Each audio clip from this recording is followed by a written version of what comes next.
Rona is a bright and active grade 10 student who loves learning and joining school activities.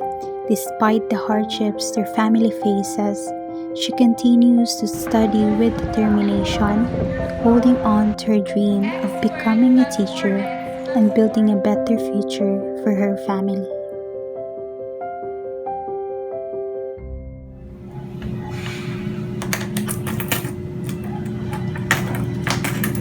Tay, Ay, nak!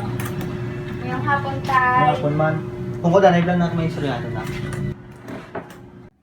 Nak, may pamangkot ko bala simo nak. Nang okay lang simo kung montat ka na isa ka toys pag sila na. Naapahaw. Kay daw kabudlay subong sa mga sitwasyon kung na kay hinas buong biyahe nak wala mayo kita mahal pa ang gasolina nak. Pero pag maggabon na mabayad ko simo tapos kailangan ka na kas na mag-graduate ko na. Di, paano na pa?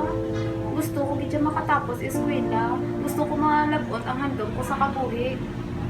Di kaso na, ang pambuhay tayo na bunday din na kay isang ikaw lang isa na kung kakabundayan ko na kay yawin ko batak sa aton kita na para mo paiswila ito na kasang tarong na wala ko mayatag sa mga balon pag hindi ko ma-provide ang imo kinanglanon na. Sige na lang pa, mauntat na lang ko eskwela. Mangita na lang ko obra para kapulay ko sa imo. Pasensya gid na ka, salamat sa pag-intindi. I promise kung mabawi ko sa eskwela na. Sige pa. Salamat gid sa pag-intindi na.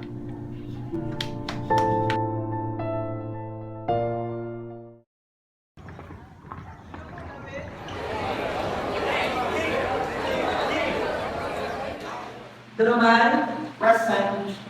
Comodillo, Grande, absent, sir. Do you know what Grande is absent today? After noticing Rona's absence from class, Mr. Hyrule decides to visit their home concerned for his student.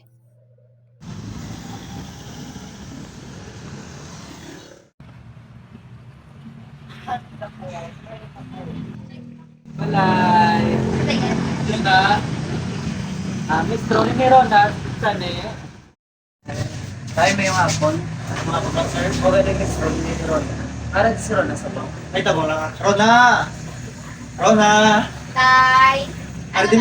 Ardi maestro mo, katulida ay. Dali lang yun, Tay! Yung hapon Rona. Yung hapon, sir. Ikan.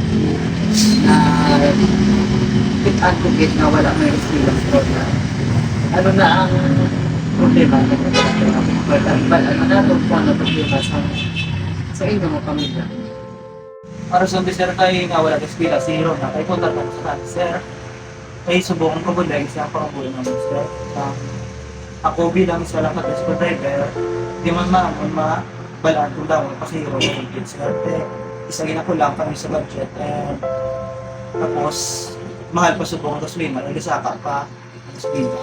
Muna nga doon ka bulay sa akong nga eskwela ng si Rona sir. Bulong at dito din ako nila kung ano kabudlay o preskwila sa isa ka bata. Lalo na din kung ikaw na lang isa ang nagabulit sa iya para makapasok. Kabudlay sa kabudlay makabulit, hindi kinatong pagkaligtan na ang pag-eskwila. He explained to the family that education is a fundamental right of every child and that no student should lose the opportunity to learn because of poverty.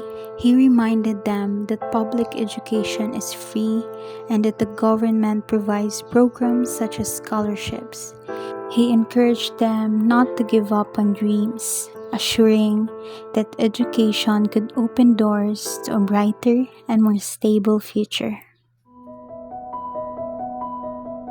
The barangay official joins the discussion and informs the family about scholarships available for students like Rona.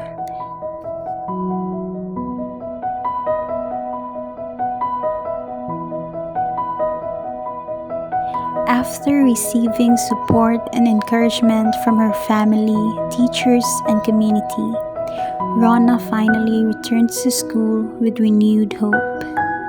She studies harder than ever, participates actively in class, and becomes even more determined to achieve her dreams.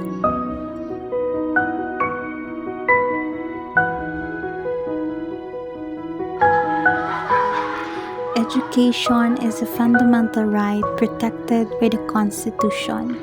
Through support, determination, and equal opportunities, it has the power to transform lives and build a brighter future for every child.